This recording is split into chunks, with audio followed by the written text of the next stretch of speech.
Good afternoon, good evening. Today we'll be talking about the Mesoamerican civilizations.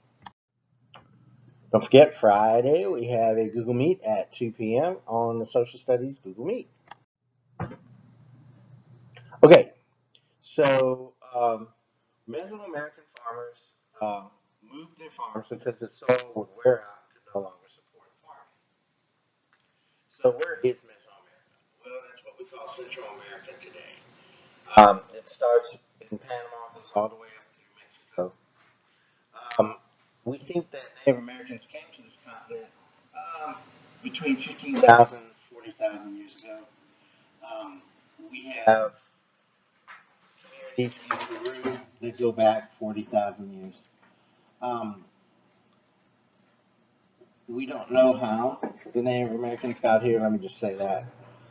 Either they got here by boat, hopping from island to island, or they came across the Bering Strait, which would have to happen during an ice age because an ice age would drop the ocean level enough that the Bering land bridge that is there between North America and Asia would be visible and usable.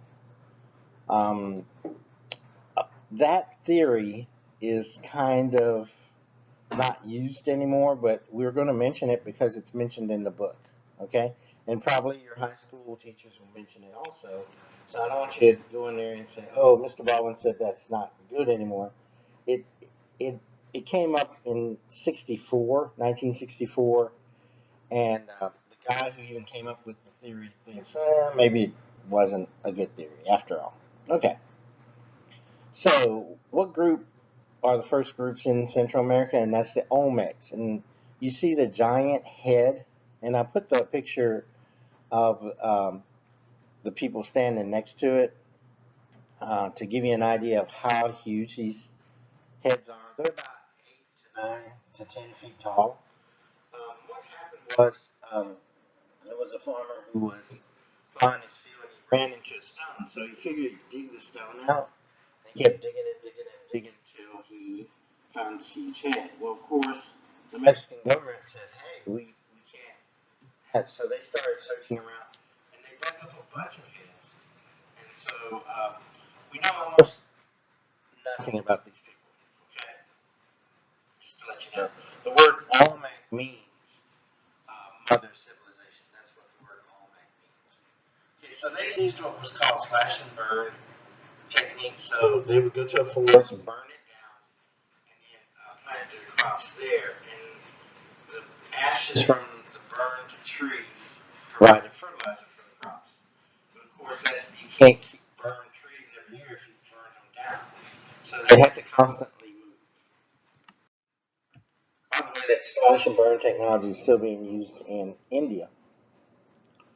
Okay, so scholars, how do they know about the Mayan civilization? Because the Mayans are there's the Zapotec, which I didn't even talk about, and then there's the Mayan civilization. How do they know about the Mayans? Well, first they know about them by studying their cities.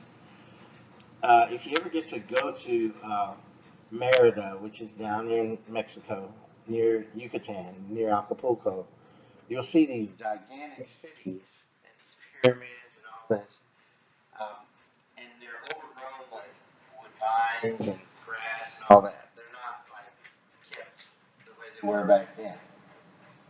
So scholars study the cities. They have hundreds of stone buildings with pyramids, temples, palaces. These cities have paved plazas and causeways connecting them. A causeway is a road, but it has to be raised because sometimes that area might flood. The Mayans developed a complex writing system using hieroglyphics. And so that's what scholars also study.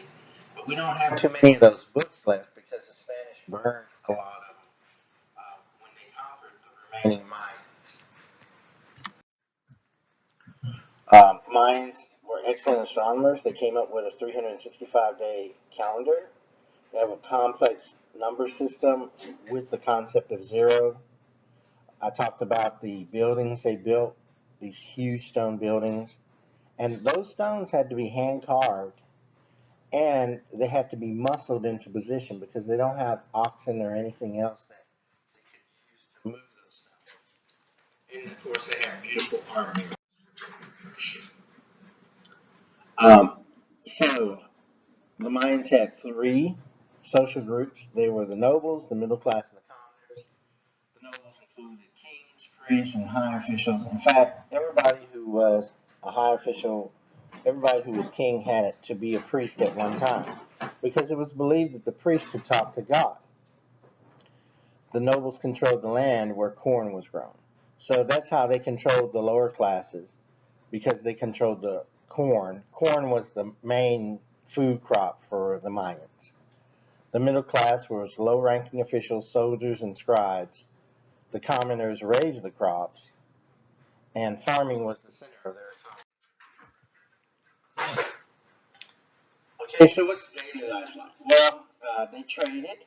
Um, Mayans are divided into three sections. One section is the central section, and they had the food. They had the cacao beans, which you make chocolate out of.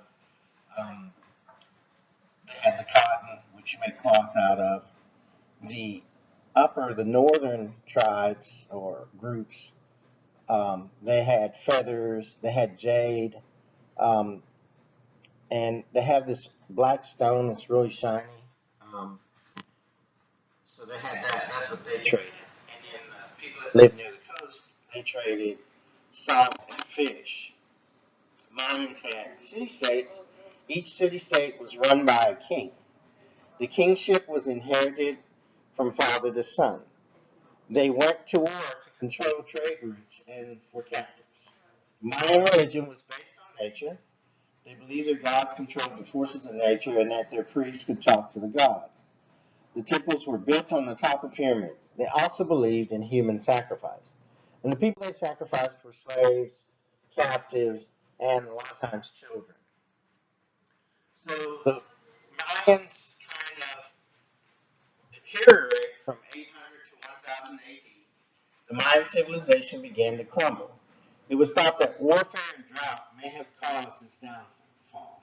You know, when you can't grow crops, you can't kind of keep things together.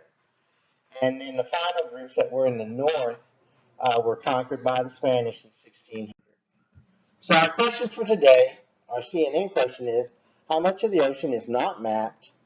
And I'd like you to write me 3 sentences about the Mesoamerican people.